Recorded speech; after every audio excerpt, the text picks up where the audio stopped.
भीम और हिडिंबा का विवाह। द्वापर युग की बात है। यह बात हर कोई जानता था कि कौरव पांडवों को हमेशा से अपना शत्रु मानते थे और कैसे भी करके उन्हें मारने की योजना बनाते रहते थे। एक बार जब पांचों पांडव और कुंती वारणावर्त नगर में महादेव का मेला देखने गए, तब दुर्योधन ने उन्हें मारने की योजना बनाई। उसने पांडवों के विश्राम के लिए एक लाक्षागृह यानी लाख के महल का निर्माण करवाया। लाख ऐसी चीज है जो जल्द आग पकड़ लेती है। रात को जब सभी विश्राम कर रहे थे, तभी महल में आग लगा दी गई।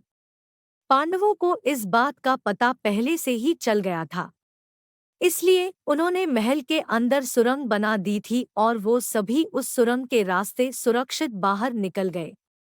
वहां से निकलकर वो सभी जंगल में पहुंचे और रात गुजारने के लिए एक जगह रुक गए।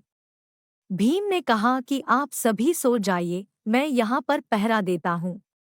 उसी जंगल में एक हिडिंब नाम का राक्षस अपनी बहन हिडिंबा के साथ रहता था। वह इंसानों को खाकर अपनी भूख मिटाता था। उस रात राक्षस ने अपनी बहन हिडिंबा को कहा कि उसे भूख लग रही है, वह किसी इंसान को पकड़ कर लेकर आए। भाई की बात सुनकर हिडिंबा जंगल में यहाँ वहाँ घूमकर किसी मनुष्य को ढूंढने लगी। तभी उसकी नजर भीम पर पड़ी और वह भीम पर मोहित हो गई। उसने मन में सोचा कि अगर मैं विवाह करूंगी तो इस महापुरुष से ही करूंगी, अन्यथा अपने प्राण त्याग दूंगी। यह विचार कर हिडिंबा सुंदर स्त्री का रूप बदलकर भीम के पास गई और विवाह का प्रस्ताव रखा।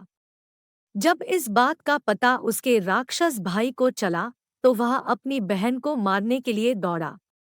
यह देखकर भीम ने राक्षस को रोका और दोनों में जोरदार लड़ाई हुई, जिसमें राक्षस मारा गया। शोर सुनकर कुंती और चारों भाई भी नींद से जाग गए। हिडिंबा ने फिर से भीम को विवाह करने का प्रस्ताव दिया, जिसे भीम ने ठुकरा दिया, लेकिन माता कुंती के समझाने पर हाँ कर दी। भीम और हिडिंबा का गंधर्व विवाह जंगल में संपन्न हुआ और कुछ समय बाद उनके घर एक पुत्र का जन्म हुआ।